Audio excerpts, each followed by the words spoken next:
राधे राधे। आज आमे माने पढ़िबा श्रीमद् भागवत चतुर्थ स्कंद एकविंश अध्याय। ओं नमो भगवते वासुदेवाय।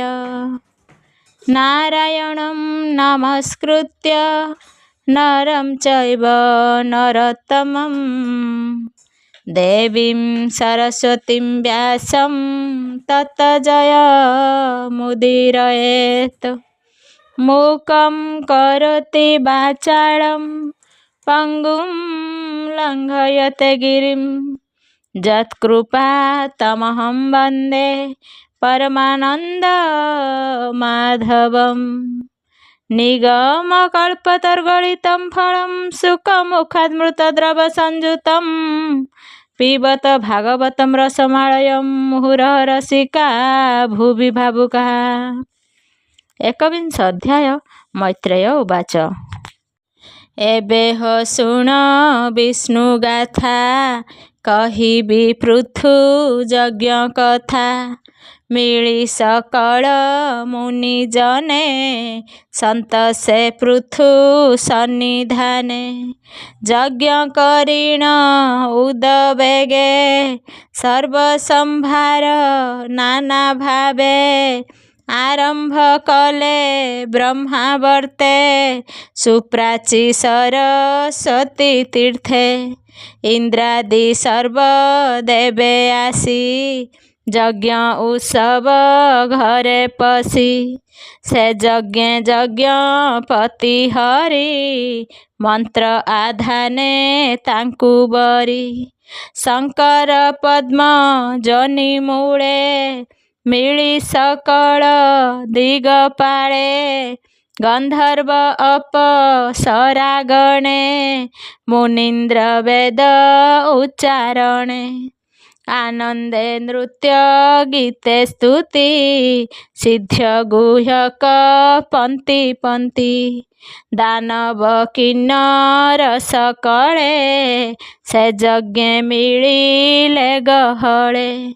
से पृथ्वी राज्य वसुमती बसासुर रे प्रियवती।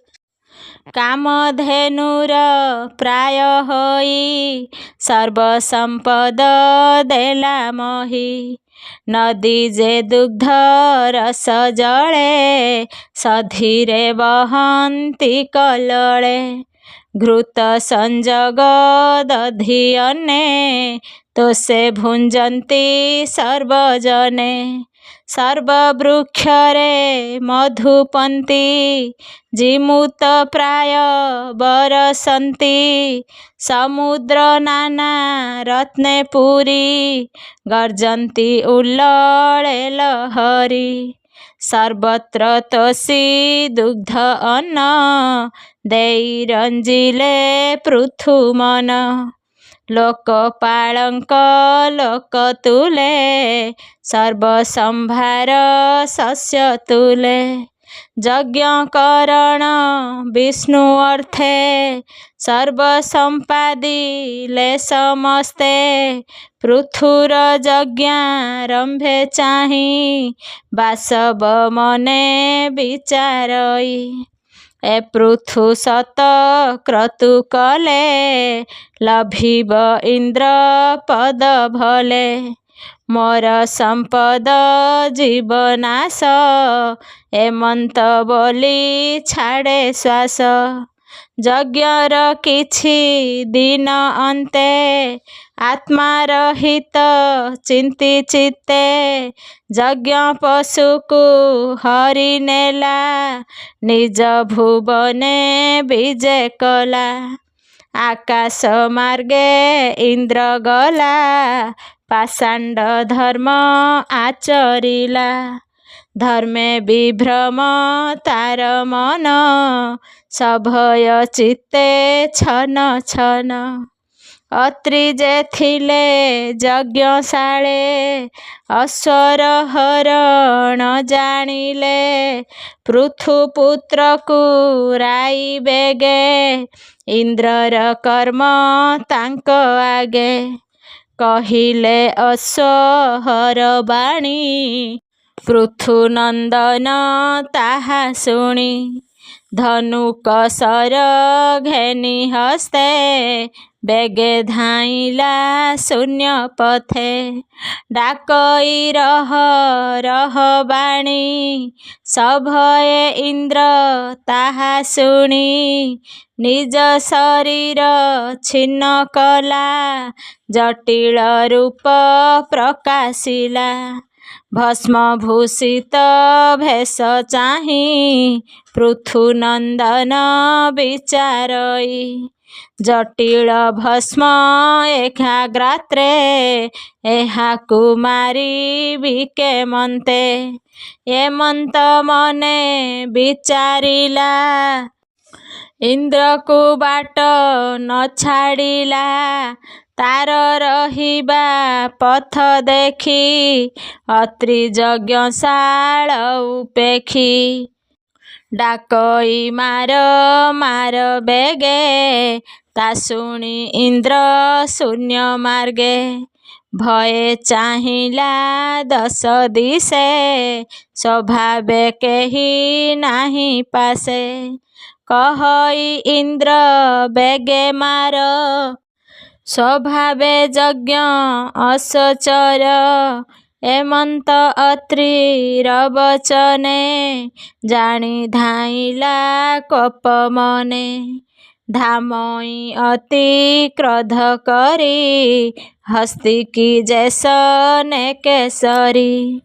ବାସବ ଦେଖି ତ୍ରାସ ମନେ ଅଶ୍ୱକୁ ଛାଡ଼ି ଅନ୍ତର୍ଧ୍ୟାନେ। ହୋଇଲା ଶୂନ୍ୟ ମଧ୍ୟେ ଯାଇ ପୃଥୁନନ୍ଦନ ବିଚାରଇ। ପରଶୁ ଘେନି ମହାରୋଷେ ଇନ୍ଦ୍ରକୁ ଚାହେଁ ଦଶ ଦିଶେ। ନ ଦେଖି ପୁଣ ଯଜ୍ଞସ୍ଥାନେ ମିଳିଲା ଅତ୍ରି ସନ୍ନିଧାନେ। ତାହାକୁ ରଜୁ ହସ୍ତେ ଧରି ଅତ୍ରି ଚରଣେ ନମସ୍କାରୀ। ତାର ଅଦ୍ଭୁତ କର୍ମ ଦେଖି ମୁନିଏ ନାମ ଉପଲକ୍ଷୀ। ବିଷ୍ଣୁ ଉଚାରି ପୁଣ୍ୟଧାମ ଦେଲେ ସେ ବିଜିତାଶ୍ୱ ନାମ। ଏମନ୍ତେ ରଜନୀ ପ୍ରବେଶେ ଇନ୍ଦ୍ର ଯେ ମିଳି ଯଜ୍ଞ ଦେଶେ। ବିଚାରି ଅନ୍ଧକାର ଛଳେ ଅଶ୍ୱକୁ ପୁଣି ନେଲା ବଳେ। ଯଜ୍ଞର ଯୂପ ତଳେ ଛଳେ ରହିଲା ସୁବର୍ଣ୍ଣ ରଜୁରେ। ଅତି ଦେଖନ୍ତେ ଶୂନ୍ୟ ମାର୍ଗେ ତ୍ରାସେ ପଳାଇ ଇନ୍ଦ୍ର ବେଗେ।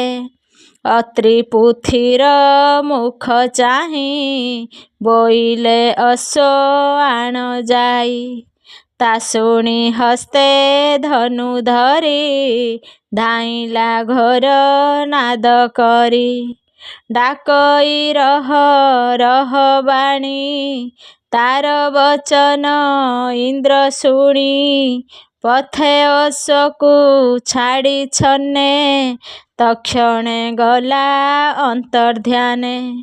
ପୁଣି ସେ ଅଶ୍ୱ ଧରି କରେ ବେଗେ ମିଳିଲା ଦ୍ୱାରେ ଦ୍ୱାରେ।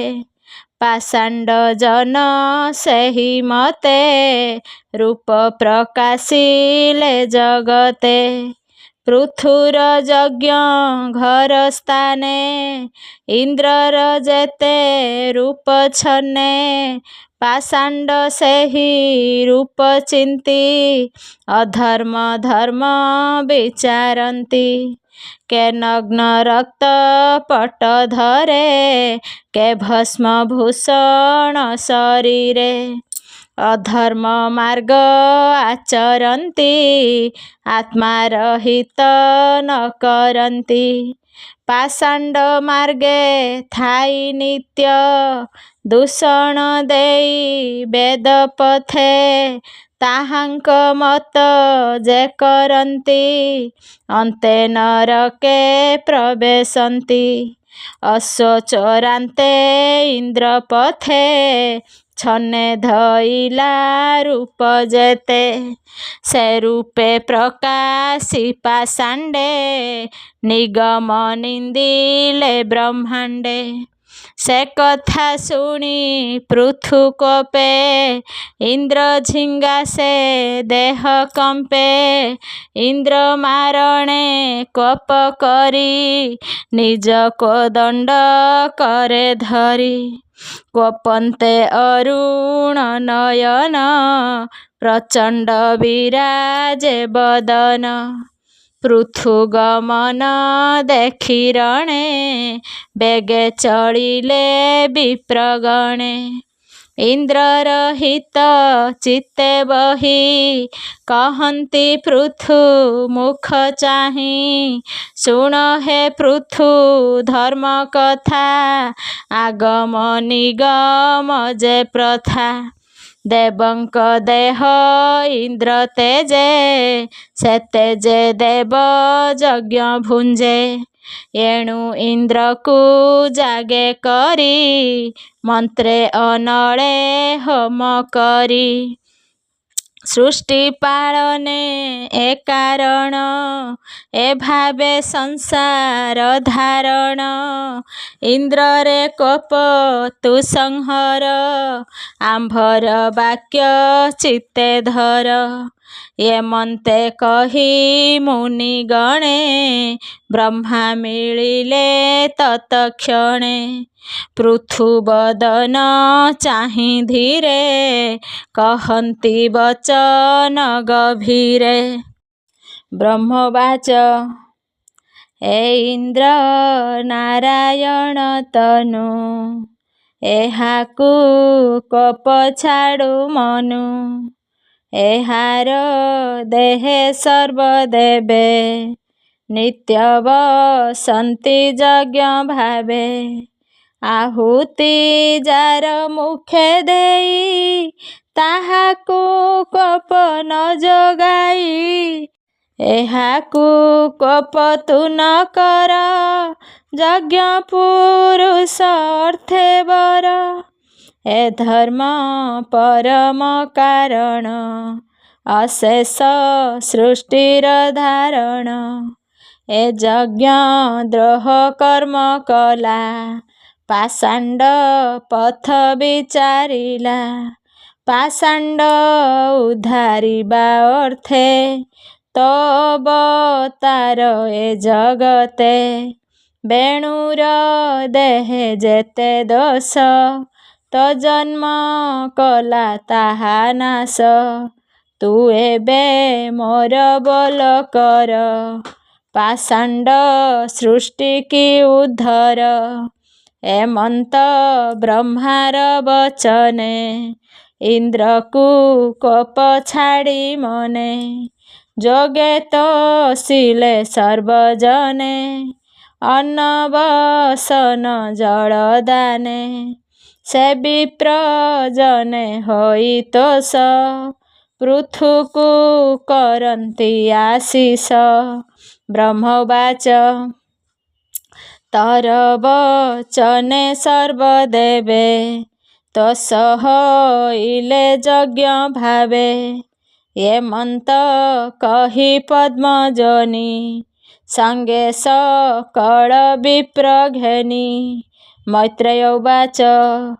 ତକ୍ଷଣେ ଗଲେ ନିଜ ସ୍ଥାନେ ଶୁଣ ବିଦୁର ତୋଷ ମନେ ପୃଥୁ ଯଜ୍ଞକୁ ଭଗବାନ ଇନ୍ଦ୍ର ସହିତେ ଆଗମନ କରି ପୂଜନ୍ତି ସେହି ହେଳେ ରାଜାକୁ ଏପରି କହିଲେ ଶ୍ରୀ ଭଗବାନ ଉବାଚ ଇନ୍ଦ୍ର ତୁମ୍ଭର ବିଘ୍ନ କଲା ଏବେ ସେ କ୍ଷମା ଯେ ଚାହିଁଲା ଏହାକୁ କ୍ଷମା ଦିଅ ତୁମ୍ଭେ ଶୁଣ ଯା କହୁଛି ପ୍ରସ୍ତାବେ ସୁବୁଦ୍ଧି ସାଧୁ ଯେ ପ୍ରଧାନ ହିଂସା ନ କରେ କଦାଚନ ଏପରି ଜ୍ଞାନ ତାଙ୍କ ଅଛି, ଶରୀର ଆତ୍ମା ନୁହେଁ କିଛି।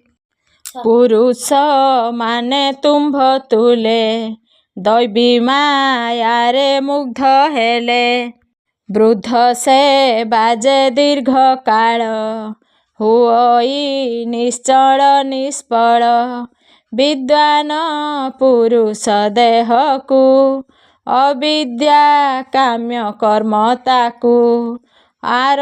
ଆର୍ବୋଧ ବୋଲି ଜାଣି ଭଲେ, ନୁହନ୍ତି ଆସକ୍ତ ତହିଁରେ। ଏହି ଯେ ଆତ୍ମା ଦେହୁ ଭିନ୍ନ, ଆତ୍ମା ଯେ ଏକଇ ନିର୍ଗୁଣ। ଆତ୍ମା ଯେ ଅଟେ ସର୍ବବ୍ୟାପୀ, ପୁଣି ସେ ଅଟେ ସାକ୍ଷୀ ରୂପୀ। ଏହା ଯେ ଜାଣଇ ନିଶ୍ଚୟ, ସେ କରେ ସଦା ଆତ୍ମା ଲୟ। ନିଷ୍କାମ ଶ୍ରଦ୍ଧାନ୍ୱିତ ହୋଇ, ମୋର ଭଜନ ଯେ କରଇ। କ୍ରମ କ୍ରମରେ ତାର ମନ, ମୋଠାରେ ହୁଅଇ ପ୍ରସନ୍ନ। ମନ ପ୍ରସନ୍ନ ତାର ହେଲେ, ତତ୍ତ୍ୱଦର୍ଶୀ ଯେ ହୁଏ ଭଲେ। ଏହି ଆତ୍ମାକୁ ଯେଉଁମାନେ, ଦେହ ଇନ୍ଦ୍ରିୟ କର୍ମ ଜ୍ଞାନେ। ମନର ଅଧ୍ୟକ୍ଷ ଜାଣନ୍ତି, ସକଳ ଦୁଃଖ ସେ ତରନ୍ତି। ଶୋକାଦି ଦ୍ୱାରା ସେହିମାନେ, ବ୍ୟଥିତ ନୁହନ୍ତି ଅଜ୍ଞାନେ। ହେ ରାଜା ତୁମ୍ଭେ ଜ୍ଞାନୀ ଅଟ, ସୁଖ ଦୁଃଖରେ ସମ ଅଟ। ସବୁରେ ସମବୁଦ୍ଧି ହୋଇ, ପ୍ରଜା ପାଳନ କର ତୁହି। ଏକାକୀ କି ରୂପେ ପାଳିବୁ, ଏକଥା ମନେ ନ ଭାବିବୁ। ମୁଁ ତୋର ରାଜ୍ୟାଙ୍ଗ ପ୍ରସ୍ତୁତ, କରି ରଖିଛି ମନ୍ତ୍ରୀ ସାଥ। ତାହାଙ୍କ ସଙ୍ଗେ ମିଳି ତୁହି, ପ୍ରଜା ପାଳନ କର ଯାଇ। ପ୍ରଜାଏ ପୁଣ୍ୟ ଅନୁଷ୍ଠାନ, କଲେ ତହିଁର ଭାଗ ଜାଣ। ରାଜା ଯେ ପରଲୋକେ ପାନ୍ତି, ଷଷ୍ଠ ବିଭାଗ ନାହିଁ ଭ୍ରାନ୍ତି। ଯେ ରାଜା ପ୍ରଜାଙ୍କୁ ନ ପାଳେ, ତାହାର ପୁଣ୍ୟ ହରିବଳେ। ପ୍ରଜାଏ ନିଅନ୍ତି ଯେ ଜାଣ, ଏଥିରେ ଅନ୍ୟଥା ନ ମଣ। ତୋର ଗୃହରେ ତୁ ଦେଖିବୁ, ଏଥିରେ ଆନ ନ ଭାବିବୁ। ଏଥିରେ ତୋର ମନ ଥିଲେ, ସିଦ୍ଧ ମହିଷ ଆଦି ତୁଲେ। ହେ ରାଜା ତୋର ସଦଗୁଣେ, ବଶ ହୋଇଛି ଏହି କ୍ଷଣେ। ଯେବରେ ତୋର ଇଚ୍ଛା ହୁଏ, ମାଗିଲେ ଦେବି ମୁଁ ନିଶ୍ଚୟ। ଯଜ୍ଞ ତପସ୍ୟା ଯୋଗାଦିରେ, ପ୍ରାପ୍ୟ ମୁଁ ନୁହଁ ସଂସାରେ। ଯାହାର ଭେଦ ଜ୍ଞାନ ନାହିଁ, ତାହା ନିକଟେ ଥାଏ ମୋହି। ମୈତ୍ରେୟ ଉବାଚ। ରାଜା ପ୍ରଭୁଙ୍କ ଆଜ୍ଞା ମାନ, ମସ୍ତକେ କଲା ଯେ ଧାରଣ। ଇନ୍ଦ୍ରଦେବ ଯେ ସମୟେ, ଆପଣା ଦୋଷେ ଲଜ୍ଜା ପାଏ। ରାଜାଙ୍କୁ କ୍ଷମା ସେ ମାଗିଲା, ତାହାଙ୍କ ଚରଣ ଛୁଇଁଲା। ପୃଥୁ ଯେ ତହିଁ ଆଲିଙ୍ଗନ, କରତୋଷିଲେ ଇନ୍ଦ୍ର ମନ। ଏ ଅନ୍ତେ ପ୍ରଭୁ ଭଗବାନ, ଉଦ୍ୟମ କଲେ ସେ ପ୍ରସ୍ଥାନ। କିନ୍ତୁ ପୃଥକୁ ବର ଦେବା, ଅଭିପ୍ରାୟରେ ହେଲେ ଉଭା।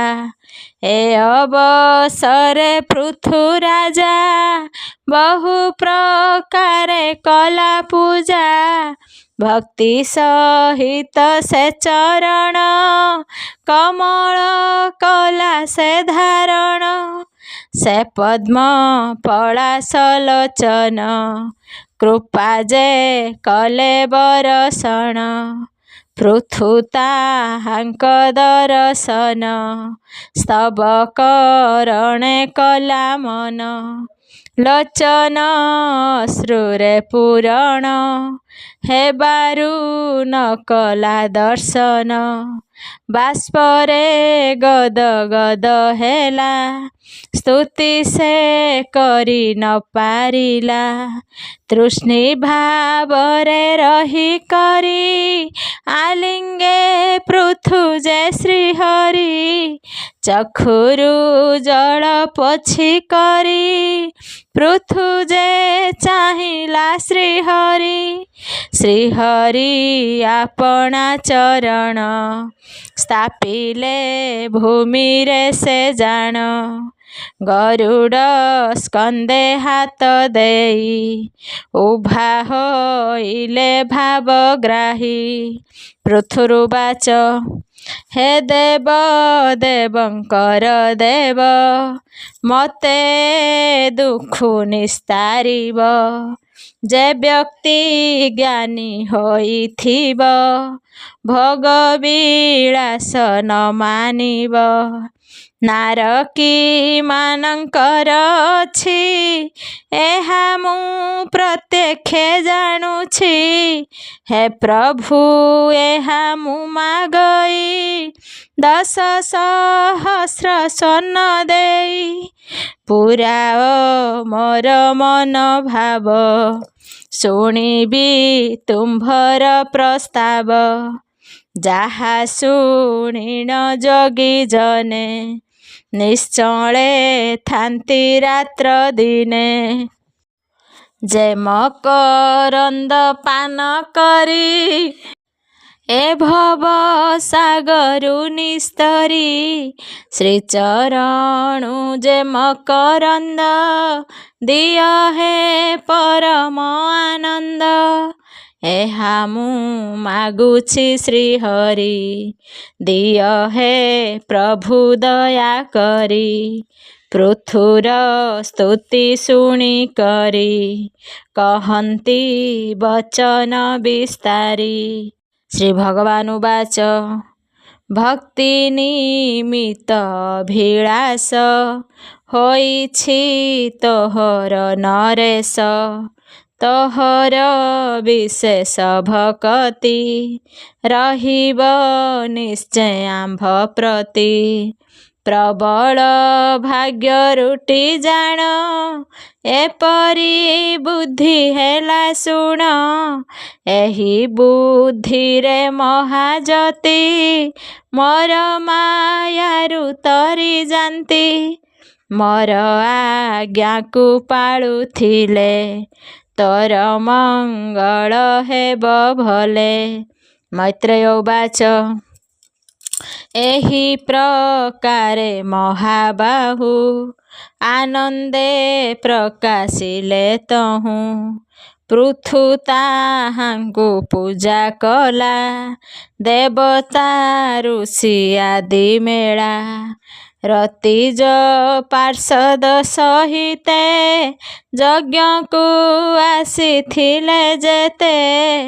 ଯଥା ଯଜ୍ଞରେ ପୂଜା କଲା ସବୁ ଦେବଙ୍କୁ ସନ୍ତୋଷିଲା।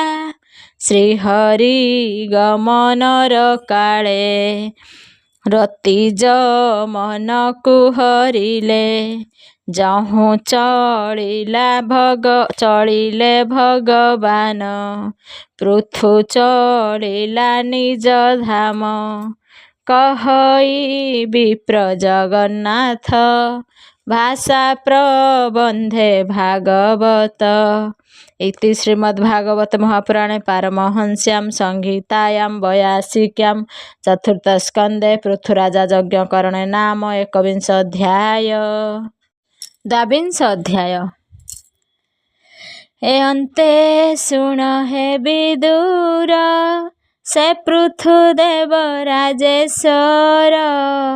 ସେ କ୍ଷେତ୍ରେ ଯେତେ ପ୍ରଜାଗଣ, ପିତୃଦେବ ଋଷି ବ୍ରାହ୍ମଣ। ପୃଥୁଙ୍କ ଗୁଣ ବଖାଣନ୍ତି, ସେ ସର୍ବେ ହରିଙ୍କୁ ପୂଜନ୍ତି। ଏମନ୍ତେ କେତେ କାଳାନ୍ତରେ, ବିଜୟ କଲେ ମୁନିବରେ। ସେ ସିଦ୍ଧଗଣ ମଧ୍ୟେ ସାର, ବିଶେଷେ ବ୍ରହ୍ମାଙ୍କ କୁମାର। ତପ ସାଧନେ ବିରାଜନ୍ତି, ସୂର୍ଯ୍ୟ କିରଣେ ପ୍ରାୟ ଜ୍ୟୋତି। ଆକାଶେ ଦେଖିଲେ ରାଜନ, କାନ୍ତିରୁ କଲେ ଅନୁମାନ। ସେ ସର୍ବସିଦ୍ଧ ସନକାଦି, ବିଷ୍ଣୁର ଭକ୍ତ ବ୍ରହ୍ମବାଦୀ। ନିଶ୍ଚେ ଜାଣିଲେ ଅନୁମାନେ, ଉଠିଲେ ସର୍ବ ଶିଷ୍ୟଗଣେ। ତାଙ୍କ ଦର୍ଶନେ ନୃପରାଣ, ଊର୍ଦ୍ଧ୍ୱକୁ କଲା ସେ ବଦନ। ଯେହ୍ନେ ଜୀବନ ପ୍ରାଣ ପାଇ, ସହସା ଉଠିଲେ ଝସାଇ। ସଦସ୍ୟ ଆଦି ଯେତେ ଥିଲେ, ସତ୍ୱରେ ସକଳେ ଉଠିଲେ। ଯେସନେ ଗନ୍ଧାଦି ଗୁଣକୁ, ଜୀବନ ଗମଇ ଊର୍ଦ୍ଧ୍ୱକୁ। ତେସନେ ନୃପ ହେଲେ ଉଭା, ପ୍ରବେଶ ହେଲେ ସେହି ସଭା। ଆନନ୍ଦେ ପୃଥୁ ନୃପମଣି, ପ୍ରଣାମ କଲେ ଶିର ଘେନି। ସୁଗନ୍ଧ ଶୀତ ଜଳ ଦେଇ, ପାଦ କମଳ ଦେଲେ ଧୋଇ। ଦିବ୍ୟ ଆସନେ ବସାଇଲେ, ସୁବୁଦ୍ଧି ବେଭାରେ ପୂଜିଲେ। ତାହାଙ୍କ ଚରଣ ସଲିଳେ, ଅଳକ କନ୍ଧ ସମାର୍ଜିଲେ। ତାହାଙ୍କ ଚରଣ ସଲିଳେ, ଅଳକ କନ୍ଧ ସମାର୍ଜିଲେ। ଯେ ପ୍ରାଣୀ ହୁଏ ଶୀଳବନ୍ତ, ତାହାଙ୍କ ଚରିତ ଏମନ୍ତ। ଛାଡ଼ି ନୃପତି ଅଭିମାନ, ଆନନ୍ଦେ କଲେ ବହୁମାନ୍ୟ। ହାଟକ ଆସନେ ବସାଇ, ପାଦ ଉଦକ ଶିରେ ଦେଇ। ସେ ଭବ ଅଗ୍ରଜନ୍ମା ଯେଣୁ, ରାଜନ ମାନ୍ୟ କଲେ ତେଣୁ। ଭାବେ ପ୍ରତୋଷୀ ତାଙ୍କ ମନ, ରାଜା ଯେ କହନ୍ତି ବଚନ। ଆଜମ ପୂର୍ବ ଭାଗ୍ୟ ଫଳ, ଜୀବନ ହୋଇଲା ସଫଳ। ଦୁର୍ଲଭ ଦେଖିଲି ତୁମ୍ଭଙ୍କୁ, ଖୋଜି ନ ପାନ୍ତି ଯୋଗୁ ଯାକୁ। ଅବ୍ୟକ୍ତ ଗତି ଯେ ତୁମ୍ଭର, ଭ୍ରମଣେ ଚତୁର୍ଦ୍ଦଶ ପୁର। ଅଭାଗ୍ୟବନ୍ତ ପ୍ରାଣୀ ସେହି, ତୁମ୍ଭ ଦର୍ଶନେ ଯୋଗ୍ୟ ନହି। ଏ ଆତ୍ମା ପୁରୁଷ ଯେ ସନେ, ସକଳେ ଦେଖଇ ଚେତନେ। ତାହାକୁ ନ ଦେଖନ୍ତି କେହି, ଏ ବିଶ୍ୱ ହେତୁ ଭୂତ ଦେହି। ହେ ସିଦ୍ଧ ତୁମ୍ଭଙ୍କୁ ଦେଖିଲି, ଧନ୍ୟ ମୋ ଜୀବନ ମଣିଲି। ନିର୍ଧନ ଗୃହେ ଯେହ୍ନେ ଧନ, ଅଣଅଭ୍ୟାସେ ଲଭେ ପୁଣ୍ୟ। ତେହ୍ନେ ଯେ ମଣିଲି ଅଦ୍ଭୁତ, ମୋ ଭାଗ୍ୟ ତୁମ୍ଭେ ଉପଗତ।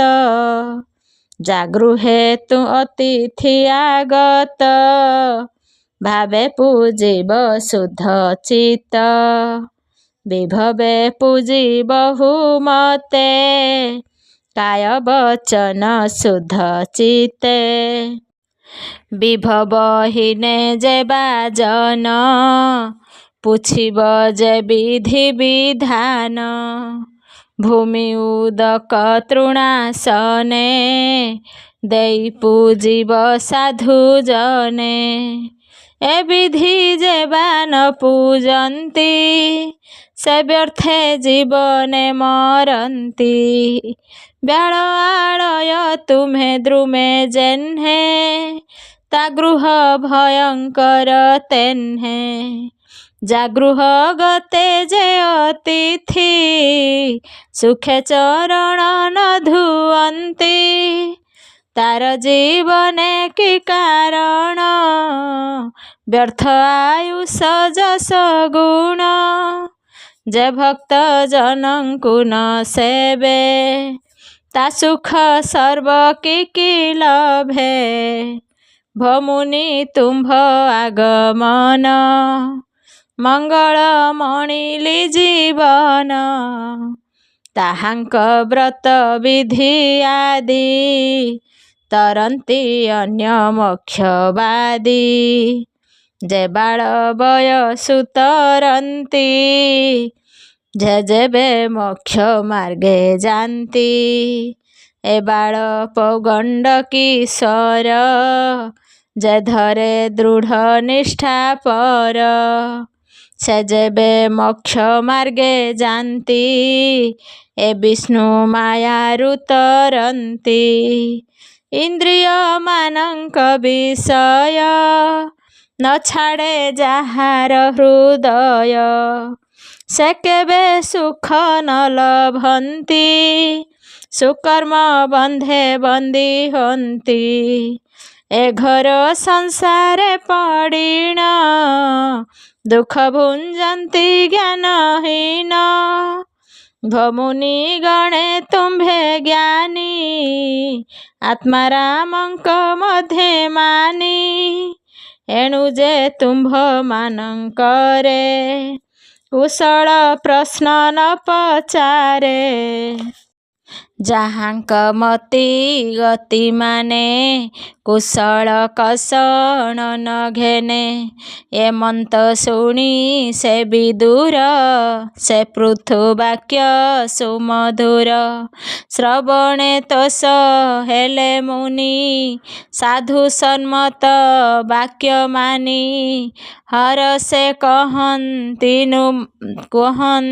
ମଧୁର, ଶୁଣ ହେ ପୃଥୁ ନୃପବର। ସଂସାରେ ସାଧୁ ଲୋକ ଯେହି, ତାଙ୍କ ମହିମା ସିନା ଏହି। ବିଷୟ ସୁଖ ନ ଘେନନ୍ତି, ପ୍ରାଣୀଙ୍କ ଶ୍ରେୟ ପଚାରନ୍ତି। ତୁମ୍ଭେ ଯେ ପଣ୍ଡିତ କୁଶଳ, ଏଣୁ ଉତ୍ତମ ପଚାରିଲ। ସୁସାଧୁ ଜନଙ୍କ ସଙ୍ଗତ, ଉଭୟ ଲୋକ ସେ ବିଦିତ। ଏଣୁ ସାଧୁଙ୍କ ସମ୍ଭାଷଣ, ସୁପୁଣ୍ୟ ମଙ୍ଗଳ କାରଣ। ଅଶେଷ ଜୀବ ହିତ କରେ, ଏହା ପଚାରିଲେ ବ୍ୟଭାରେ। ସୁଶାନ୍ତି ଆମ୍ଭ ମନ ହେଲା, ତୁମ୍ଭ ଦର୍ଶନେ ଦୁଃଖ ଗଲା। ଶୁଣ ସୁମନେ ନୃପବର, କହିବା ଏଥି ପ୍ରତିକାର। ଯେ ମୋକ୍ଷ ସାଧନ ପୁଛିଲ, ଅଶେଷ ଜୀବର ଯେ ଭଲ। ତ୍ରିବିଧ କୃଷ୍ଣ ଉପାସନ, ରଜ ସାତ୍ୱିକ ତମ ଗୁଣ। ତାମସ ଭକ୍ତିର କାରଣ, କହିବା ଏବେ ନୃପ ଶୁଣ। ସେ କୃଷ୍ଣ ଚରଣ କମଳେ, ଯେ ନାମ ସଂକୀର୍ତ୍ତନ ବଳେ। ତହିଁ ଯାହାର ହୁଏ ଭୀତ, ସେହି ନ କପଟ ଭକତ। ତାହାର ଅନ୍ତର ମଳିନ, କାମ କଷ୍ଟ ଏ ହୋଇ କ୍ଷୀଣ। तामस भक्त बोली तारे नतरे ए भव सागरे कृष्ण भजने हुए रति आत्मा को विशुद्ध करंती जे निष्ठा शास्त्र मार्गे कहे निश्चय बुझ नर राय एटी निर्मल ज्ञान हेतु भव सागर पार सेतु चित्त विशुद्ध जार नाही तार वैराग्य ज्ञान काहीं हरि चरणे सेवारती वैराग्य निश्चल भक्ति एटी कैवल्य सुसाधन निश्चय बुझ तु राजन बैरागु हुए ए असंग तहु जन्मई भक्ति अंग एबेनी आत्मा भेट काहीं तेणु ता संग देह बही से ब्रह्म निर्गुण निर्मल व्यापीछि अशेष संसार भक्ति वैराग्य ताकु पाई एबिने जीव भ्रमु थाई से ब्रह्मेरत एकाळर शास्त्र रे श्रद्धा थाई जार हरि चरणे जेबे भावे असंग भक्ति हुए तेबे जगरे निष्ठा थाई जार पुछई शास्त्र मार्ग सार जोगींद्र गणे सेवा कले से गति लभे ब्रह्म तुले किय बाहरी संकीर्तन शुणी श्रवणे कले ध्यान असंगरति हुए तेबे साधि पारिले साध्य जेबे शुण राजन कृष्ण लये त्रिविध प्रकार जे हुए ए मार्गे जे साध्य करंती ब्रह्म निर्वाणे हुए गति अर्थ वांछित मन जार तामसे बंचे सेहु नर जे प्राणी इंद्री भावे बस ताहाकु बोली टीराजस एहाकु न करिब गोष्ठी तहि न देव मन दृष्टि एमाने जेबा भल पांती से अर्थ काम ही बांछंती एणु कुसंग भाव तेजी जे प्राणी आत्म लाभ खोजी निसंग बीज ने बसई सेतेबे आत्मा को भेटई ए रूपे हुए ब्रह्मेरति शुण सुमने हे नृपति अपरे जे साध्य कहिबा जाहार नाही भक्ति सेवा हरि चरणे भक्ति नही ताहार ब्रह्मे रति काहीं जे हरि गुण सुधा पान से बिने ब्रह्मे नुहे ज्ञान अहिंसा धर्मे जे बाथांती ए ब्रह्म ज्ञान से लभंती परम ब्रह्मचर्य विधि तपस्या समदमाराधि आपना हित अनुध्याने निपुण हुए ब्रह्म ज्ञाने से हरि परम पुरुष जाहार चरित पीयूष से सुधा पान जेबे करे सेते जे ब्रह्म ज्ञान बरे जम नियम कामहीने ए आदि साधिब निर्गुणे पापादि धर्म विधर्म रे निंदा स्तवन सजित रे परम धर्म ये विचार निर्मल बाह्य अभ्यंतर शीतष्ठ दुख सुख सहे सेतेबे ब्रह्म ज्ञान बहे ସେ ବ୍ରହ୍ମ ଯାର ନିଷ୍ଠା ବ୍ରତ ଯେବା ତା ହୁଏ ଦୃଢ଼ ମତ।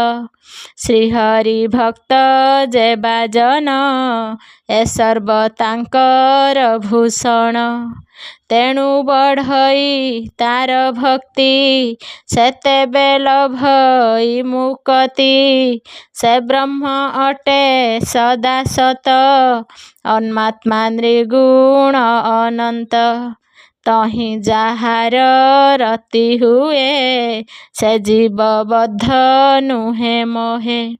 ସେ ବ୍ରହ୍ମେ ଯାର ନିଷ୍ଠା ରତି ଯେବେ ତା ହୁଏ ଦୃଢ଼ ମତି। ସଦ୍ଗୁରୁ ସେବା ଯେ କରେ ସେତେବେ ଜ୍ଞାନ ମାର୍ଗ ଧରେ। ଜ୍ଞାନ ବୈରାଗ୍ୟ ଯୋଗ ବଳେ ଏ ଜୀବ କୋପ ଦହେ ହେଳେ। ଏ ପଞ୍ଚଭୂତରେ ହୃଦୟ ଜୀବର ହୋଇଛି ଆଳୟ। ଜ୍ଞାନ ଅନଳ ହେଲେ ଜାତ ତେବେ ସେ ହୁଏ ଭସ୍ମୀଭୂତ। ଏ ଜୀବ କୋପ ଯେବେ ଯାଇ ତେବେ ସେ ବ୍ରହ୍ମ ଜ୍ଞାନ ପାଇ।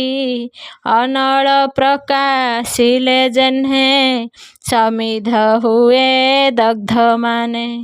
ତେସନେ ଏ ଲିଙ୍ଗ ଶରୀର ଜ୍ଞାନ ନ ରହେ ନୃପବର।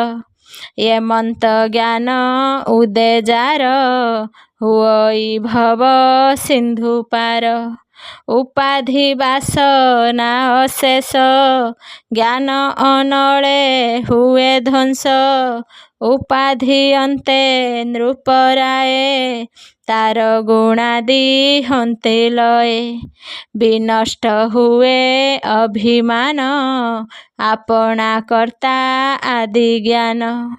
ଜନ୍ମଇ ନିଜ ଭାବେ ରତି ଏ ପରା ପରେ ନହେ ଗତି। ସେ ପୁଣି ଅନ୍ତର ବାହାରେ ଏ ଦୁଃଖ ସୁଖ ନ ବିଚାରେ। ବାହାରେ ନଦି ସଇ କିଛି ଘଟାଦି ବସ୍ତୁ ଯେବା ଲକ୍ଷି। ଏଥକୁ ପ୍ରତି ଲକ୍ଷ୍ୟ ଦେବା ଭନୁପ ଦେଖାଇ କହିବା। ଦୃଷ୍ଟ ଦୃଷ୍କର ହୀନ ବୁଦ୍ଧି ଏହାଙ୍କ ହେତୁ ମନ ଶୁଦ୍ଧି।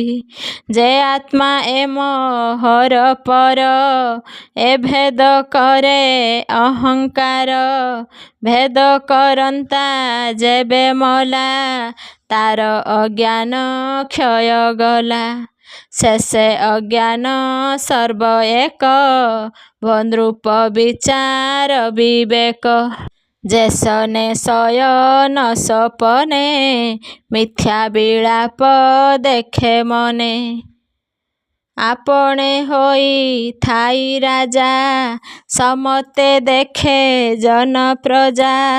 ସୈନ୍ୟ ସାମନ୍ତ ରଥ ଗଜ ସତ୍ୟ ପ୍ରତାପେ ମଣେ ତେଜ।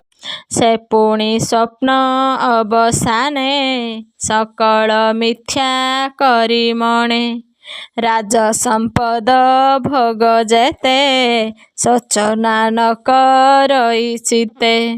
ତକ୍ଷଣେ ଜ୍ଞାନ ଉପୁଜିଲେ ଏ ସର୍ବନାଶ ଜାନ୍ତି ଭଲେ। ଏ ଆତ୍ମା ଦେଖନ୍ତା ପୁରୁଷ ଇନ୍ଦ୍ରିୟ ଅର୍ଥାଦି ପ୍ରକାଶ। ଏବେନି ପର ଅହଙ୍କାରେ ଏ ଭେଦ ବ୍ୟବସ୍ଥା ବିଚାରେ। ଯାବତ ଉପାଧି ଅଛଇ ତାବତ ଭେଦ ବୁଦ୍ଧି ଥାଇ। ଉପାଧି ଅନ୍ତେ ସର୍ବନାଶେ ତେବେ ସେ ଆତ୍ମା ପରକାଶେ। ଏ ଆତ୍ମା ପରମ ପୁରୁଷ ଯାହାର ନାହିଁ ଗୁଣ ଦୋଷ। ଉପାଧି ଭେଦ ଭିନ୍ନେ ଦୃଶ୍ୟେ ତା ବିନା ଏକାଗ୍ରେ ପ୍ରକାଶେ। ଯେବେ ଦର୍ପଣ କଳା ଜଳାଦିରେ ଆପଣା ପ୍ରତିବିମ୍ବ ଧରେ। ଏବେ ନିଜେ ସନେ ଦିଶନ୍ତି ଆପଣା ଶରୀର ଅତିଥି ଉପାଧି ହେତୁ ଭିନ୍ନ ଭିନ୍ନ ତା ଅବଶେଷ ଏକ ଚିହ୍ନ। ଶୁଣ ହେ ପୃଥୁ ମହୀପତି ଅସଙ୍ଗ ବ୍ରହ୍ମେ ହୁଏ ରତି। ଏବେ ନିମୋକ୍ଷ ମାର୍ଗ ହେତୁ ଭବସାଗର ପାର ସେତୁ। ଶୁଣ ସୁମନେ ହେ ରାଜନ ବିବେକହୀନ ଯେ ବାଜନ ତାହାର ଆତ୍ମା ରତି ନହେ ଯେବେ ହେ ଅହଙ୍କାର ବହେ। ଏ ମୋର ଦ୍ୱାରା ସୁତ ଘର ବୋଲି ବିଷୟେ ଅନ୍ଧକାର। ବିଷୟାରସେ ଇନ୍ଦ୍ରିରସି ମନକୁ ଆଣନ୍ତି ଆକର୍ଷି। ଇନ୍ଦ୍ରିୟ ସଙ୍ଗେ ମନରସେ ନିଜ ଚେତନା ବଳେ ଧ୍ୱଂସେ। ଏଣୁ ବିବେକ ତାର ନହି କୁସଙ୍ଗ ଦୋଷ ମନମୋହି। ଯେସନେ କୁଶ ଆଦି ମୂଳ ହ୍ରଦରୁ ଉଟା ରଇ ଜଳ। ତେସନ ଦେଖ ବିଷୟାଦି ହରଇ ସର୍ବ ମନ ବୁଦ୍ଧି। ଚେତନା ବଳେ ଶ୍ରୁତି ରହି ତାର ଅଭାବେ ଶ୍ରୁତି କାହିଁ। ଯାହାର ଶ୍ରୁତି ହୁଏ ନାଶ ତା ହୃଦେ ଜ୍ଞାନ ଅପ୍ରକାଶ। ଜ୍ଞାନ ବିନାଶେ ଆତ୍ମାହତ ବେଦାନ୍ତେ କହନ୍ତି ପଣ୍ଡିତ। ଶୁଣ ନୃପତି ପୁରୁଷର ଏଥିଟି କାହିଁ ନାହିଁ ପାର।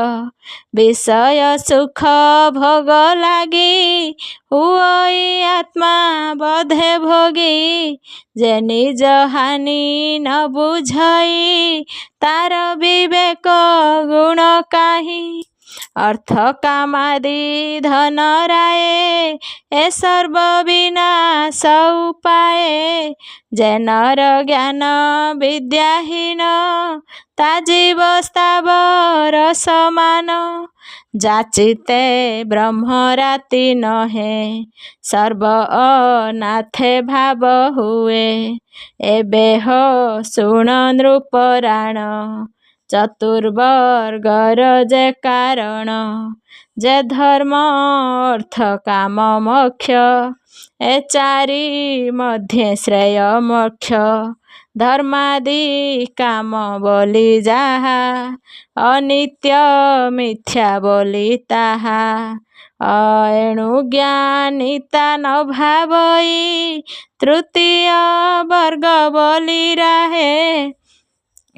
ଅନିତ୍ୟ ମୃତ୍ୟୁ ଭୟ ପାଇ ଏଣୁ ଜ୍ଞାନୀତା ନ ଭାବଇ ତୃତୀୟ ବର୍ଗ ବୋଲି ରାଏ। ଦୁର୍ଲଭ ସେହି ଏ ଉପାଏ ମୃତ୍ୟୁର ଭୟ ଯହିଁ ନାହିଁ। ନିତ୍ୟ ଆନନ୍ଦ ରୂପ ବହି ଏ ଚତୁର୍ବର୍ଗ ନୁହେଁ ତୁଲ୍ୟ। ତୁମ୍ଭର ଅର୍ଥ ବହୁମୂଲ୍ୟ। ଯାହାର କାଳ ଭୟ ଅଛି ତାହାର ସୁଖ କାହିଁ ଅଛି। ଆବର ବ୍ରହ୍ମାଦି ପର୍ଯ୍ୟନ୍ତ ଈଶ୍ୱର ମାୟାରେ ଯନ୍ତ୍ରିତ। ଏହାଙ୍କ ଶ୍ରେଷ୍ଠ କେବେ ନୁହେଁ ତେଣୁ ଦଣ୍ଡଇ ଜନ୍ତୁରାଏ। ଆପଣେ ଅର୍ଜଇ ଅନର୍ଥ ରାଜନ ବୁଝ ଏହି ମତ। ସ୍ଥାବର ଜଙ୍ଗମାଦି ଠାରେ ଦେହ ଇନ୍ଦ୍ରିୟ ଅହଙ୍କାରେ। ପ୍ରାଣ ବୁଦ୍ଧିରେ ଯନ୍ତ୍ରୀକୃତ ଏହାଙ୍କ ହୃଦୟ ଯେ ବ୍ୟକ୍ତ। ଯେ ଅଧ ଊର୍ଦ୍ଧ୍ୱେ ଛନ୍ତି ପୁରୀ ସର୍ବବ୍ୟାପକ ନରହରି। ଯେ କୁରୁକ୍ଷେତ୍ର ବୋଲି କହି ଜୀବନ ଜାଣେ ଦେହ ବହି। ଏ ଦେହ ବହି ଅହଙ୍କାରେ ଜୀବ ପରମ ବୁଦ୍ଧି ହରେ। ଜୀବର ପ୍ରଭୁ ଭଗବାନ ପ୍ରମାଣ କରନ୍ତି ଚେତନ। भोराजा शुण निश्चय तुही से आत्मा रूपे तुही मुही आदि चराचर मते आत्मा स्वरूपे सर्वभूते जय आत्मा आश्रय जगते सभासे पाउछि सतते माया रे होइन प्रभेद ज्ञान विवेके ताहा छेद माया को आत्मा न स्परसे जैसने पवन आकाशे कर्मर मूल ए प्रकृति ताहाकु से नाश करती से आत्मा सर्वठारे मुक्त लिप्त होई न थाई मुक्त से शुद्ध परम पुरुष तारे शरण बेगे पश ताहार पद्म पादे भक्ति करी साधुए निस्तरती सुगम पथ ए कारण अविघ्ने लभे नारायण कठोर जगादि साधन सुगम भक्ति हे राजन से आत्मानंद पाइब भक्ति रे भजी वासुदेव ए भव समुद्र पार इंद्रिय वर्ग महाघोर ए जड़ चरणे जे भेड़ा न करी केमंते तरिला अष्टांग जोग जोगी साधी तरंती जोग भेड़ा बांधी से अति दुखे होंती पार नहिले भ्रमई अपार सुगम तरणी उपाय तुम्भंकु कही देबाराए गोविंद भय पयर जे भजे भेड़ा मध्य सार से पादे कले एक भाव सुखे तरिब भवार्णव से भक्ति जोगे सुधा पान मोक्ष को परम कारण एमंते कहिले विदुर से ज्ञाने ब्रह्मांक कुमार पृथु श्रवणे आत्मगति प्रसन्न चरण सेवंती तुम्भे दयालु जोगी जन सौभाग्ये तुम्भ दर्शन तेणु गोविंद कृपा थिला तेणु दर्शन मोर हेला हरिंकु देखाइबा पाई मोहिते ओइल गोसाई मोर संशय जेबा थिला तुम्भ प्रसन्ने दूर हेला मो काम मनरथ जेते संपूर्ण करिदेल मते तुम्भंकु कि भावे सेविबी उत्तम द्रव्य किबा देवी जे किछि द्रव्य अछि मोर साधुंक उत्तम व्यवहार सुदया करी साधु जने राजविभूति तो समने समर्पिछन्ति मोर तहि जेणे प्रभुत्व मोर नाही भावे करिबु सेवन ए देह साधुंक अधीन जेन्हे बालके स्नेह बही तात जननी धन देई समर्पी न करे ग्रहण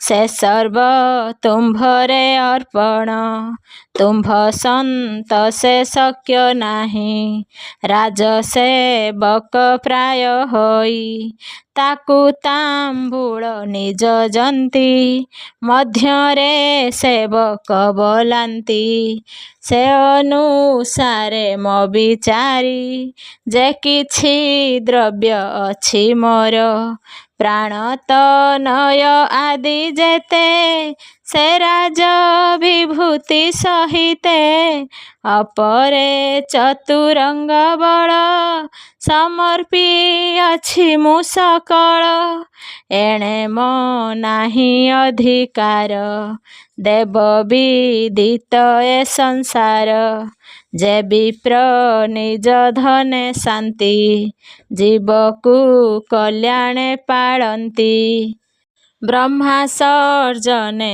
ଏହୁ ଅନ୍ନ ଭୁଞ୍ଜନ୍ତି କ୍ଷତ୍ରିୟାଦି ବର୍ଣ୍ଣ ଏ ସର୍ବ ଯେବେ ସମର୍ପିବି ତେବେ ମୁଁ ତୋଷି ନ ପାରିବି ନିଗମ ବେତା ପ୍ରଭୁ ଗାନେ ମୋତେ ସଞ୍ଚିଲ ଆତ୍ମଜ୍ଞାନେ ଏକାନ୍ତେ ଦେଲ ଆତ୍ମପଦ ମୋହର ନାସିଲା ପ୍ରମାଦ ତୁମ୍ଭେ ଦୟାଳୁ ଯୋଗେଶ୍ୱର ଅଧମ ଜନେ ଦୟା କର ଅବ୍ୟକ୍ତ ବ୍ରହ୍ମ ଦୃଷ୍ଟି ଗତେ ପ୍ରତ୍ୟକ୍ଷେ ଦେଖାଇଲ ମତେ ଅକାଳ ଭାବ ବିନାଶିଲ ସଂସାର ବନ୍ଧୁ ନିସ୍ତାରିଲ ଏମନ୍ତ ମହିମା ତୁମ୍ଭର ଅଶେଷ ଯିବେ ଦୟାପର ଏଣୁ ଗୁରୁଙ୍କ ସୁକଲ୍ୟାଣ ସାଧକ ମୋକ୍ଷର କାରଣ ଏମନ୍ତେ ସନକାଦି ଜନେ ସନ୍ତୋଷ ସେ ପୃଥୁ ବଚନେ ନୃପଶୀଳତା ପ୍ରଶଂସିଲେ ତକ୍ଷଣେ ଅନ୍ତର୍ଧ୍ୟାନ ଗଲେ ସକଳ ଜନ ଦୃଷ୍ଟି ଗ୍ରତେ ସିଦ୍ଧେ ଗମିଲେ ଇଚ୍ଛା ମତେ ତଦନ୍ତେ ସେ ପୃଥୁରାଜନ ମହତ ଗୁଣେ ସେ ପ୍ରଧାନ ଅଧ୍ୟାତ୍ମ ଶିକ୍ଷାରେ ରହିଲେ ସେ ଆତ୍ମଜ୍ଞାନେ ପୂର୍ଣ୍ଣ ହେଲେ ଆତ୍ମାରେ କରି ଅବସ୍ଥିତି କାଳରେ କର୍ମାଦି କରନ୍ତି ଯେ ତତ୍ତ୍ୱ ବଳ ଯଥୋଚିତ ଏମନ୍ତ ଛଇ ନାବିତ ସେ ଅନୁସାରେ କର୍ମ କଲେ ବିପ୍ରଙ୍କୁ ଦାନେ ପ୍ରତୋଷିଲେ ନିଜ ପ୍ରଜାଗଣଙ୍କୁ ରାଇ ଅତି ଆନନ୍ଦେ ଦୟା ବହି ହେ ପୁତ୍ର ସାବଧାନେ ଶୁଣ ଯେବେ ପାଇବ ପରିତ୍ରାଣ ଯେଣେ ଖଣ୍ଡିବ ମୃତ୍ୟୁ ଭୟ କହିବା ତହିଁର ଉପାୟ ସକଳ କୃଷ୍ଣ ଆଶ୍ରେ କର ଏ ଘୋର ସଂସାରୁ ନିସ୍ତର ଯେ କୃଷ୍ଣ ଚରଣେ ସେବନ୍ତି ଏ ଭବ ଭୟୁ ନିସ୍ତରନ୍ତି ଆମ୍ଭର ବାକ୍ୟ ଦୃଢ଼େ ଧର ରାଜସ ଭୟ ପରିହର ରାଜସ ଧର୍ମ ଧନ ଯେତେ ପାଇଲୁ ଆମ୍ଭେ ତୋଷ ଚିତେ ଏମନ୍ତ ମଧୁର ବଚନେ ପ୍ରଜା ଶିଖାଇ ପ୍ରବର୍ଦ୍ଧନେ ଅର୍ପଣ କରି କାମ୍ୟ ଫଳ ନିର୍ବୃତ ହୋଇଲେ ଭୂପାଳ ମୁଁ ଆତ୍ମା ପ୍ରକୃତି ରୂପର ଅଧର୍ମ କର୍ମ ମାନଙ୍କର ଆତ୍ମାକୁ ଏମନ୍ତ ଯେ ମଣି ଗୃହେ ରହିଲେ ନୃପମଣି ସମ୍ପଦ ପୁରୀ ପୂରେଛନ୍ତି ଇନ୍ଦ୍ରିୟ ଭୋଗ ନଇଛନ୍ତି ଛାଡ଼ି ସକଳ ଅହଙ୍କାର ବିଷୟ ଆଦି ଯେ ବିକାର କେଉଁ କର୍ମରେ ଲିପ୍ତ ନାହିଁ ସୂର୍ଯ୍ୟ କିରଣ ପ୍ରାୟ ଦେହି ସୂର୍ଯ୍ୟ କିରଣ ପ୍ରାୟ ଦେହି ଏ ରୂପେ ଅଧ୍ୟାତ୍ମ ଗୋଚରେ କର୍ମ ଆଚରନ୍ତି ସଂସାରେ ତାଙ୍କର ଅର୍ଚ୍ଚନା ମେ ନାରୀ ପ୍ରତ୍ୟକ୍ଷେ ଲକ୍ଷ୍ମୀ ଅବତରୀ ପଞ୍ଚତନୟ ତାଙ୍କଠାରେ ପୃଥୁ ଜନ୍ମାଇଲେ ବେଭାରେ। ବିଜିତ ଅଶ୍ୱଧୂମ୍ର କେଶ ହର୍ଯକ୍ଷ ଦ୍ରବୀଣ ବୃକେଶ। ଏ ପଞ୍ଚତନୟ ତାଙ୍କର ନୃପ ସମାନେ ସୁରବୀର। ଏବେ କହିବା ହେ ବିଦୁର ରାଜାଙ୍କ ଗୁଣ ଏ ପ୍ରଚୁର। ଇନ୍ଦ୍ରାଦି 10 ଦିଗପାଳେ ଏହାଙ୍କ ସୁଗୁଣ ଭୂପାଳେ। ସେ ନୃପ ଅଙ୍ଗେ ଏକେ ଏକେ ଏ ଅବୟବ ଆଦି ଯାକେ। ବସିଲେ ସୁବୃତ୍ତି ଆବରି ଶୁଣ ବିଦୁର ହେତୁ କରି। ଜଗତ ପରିପାଳିବାରେ ଯେ ଜନ୍ମ ଲଭିଲେ ସଂସାରେ। ମନ ବଚନ ତୋର ବୃତ୍ତି ଅତି ସୁନ୍ଦର ଗୁଣ କୀର୍ତ୍ତି। ଏଣୁ ରଞ୍ଜିତ ଜନ ପ୍ରଜା ତେଣୁ ତାହାଙ୍କ ନାମ ରାଜା। ତା ତୁଲେ ନାହିଁ ନୃପବର ତା ପ୍ରତି ସମତୁଲକାର। ସେ ରାଜା ସୂର୍ଯ୍ୟଙ୍କ ସମାନ ଯାତେ ଯେ ମହି ଦିଅନ୍ତି ଦାନ। କେହି ନ ପାରେ ତେଜ ଧ୍ୱଂସି ତେଣୁ ସେ ଅଗ୍ନିରସ ରଶ୍ମି। ରଣେ ଦୁର୍ଜୟ ମହାରାଜା ତେଣୁ ମହେନ୍ଦ୍ର ସମ ତେଜା। ସହିଷ୍ଣୁ ଗୁଣେ ସେ ପୃଥିବୀ ଅଭୀଷ୍ଟ ଦାନେ ସ୍ୱର୍ଗ ଛବି। ଜିମୁତ ପ୍ରାୟେ ବୃଷ୍ଟି କରେ ପ୍ରଜା ପ୍ରାର୍ଥନେ କାମ ପୁରେ। ପ୍ରୟଧି ପ୍ରାୟେ ସେ ଗମ୍ଭୀର ସୁଧୀରେ କନକ ଭୂଧର।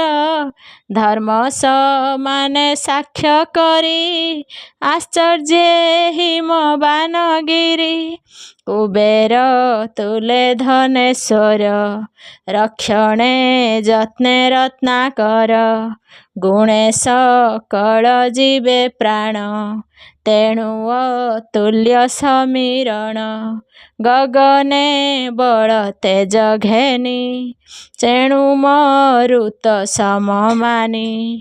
କ୍ରୋଧରେ କାଳ ରୁଦ୍ର ସମ ସୁନ୍ଦର ତାଙ୍କ ରିପୁ କାମ। ପ୍ରାକର୍ମେ ସମ ଗଜ ଇନ୍ଦ୍ର ଦୟାରେ ସେ ମନ ନରେନ୍ଦ୍ର। ପ୍ରଭୁତ୍ୱ ପଣେ ଯେହ୍ନେ ବିଧି ଗୁରୁ ସମାନେ ବ୍ରହ୍ମ ସାଧି। ହରସ ମନେ ଜିତେନ୍ଦ୍ରିୟ ପାଳନେ ଗୋରୁ ବିପ୍ର ପ୍ରିୟ। ବିଷ୍ଣୁ ବୈଷ୍ଣବ ଜନ ଠାରେ ସେବନ୍ତି ବିନୟ ଭାବରେ। ସମେ ପ୍ରତୁଲ୍ୟ କେହି ନାହିଁ ସର୍ଜନେ ଦିତି ବ୍ରହ୍ମା ସେହି। ଏ ତିନି ଲୋକେ ତାଙ୍କ ଯଶ ଯେହ୍ନେ ଶ୍ରବଣେ ହରି ରସ। ଶ୍ରୀରାମ ତୁଲେ କୀର୍ତ୍ତିକାରୀ ଗୁଣ ଗାବନ୍ତି ନର ନାରୀ। ଶୁଣ ବିଦୁର ଭାଗ୍ୟବନ୍ତ ସେ ପୃଥୁ କୁମର ଚରିତ।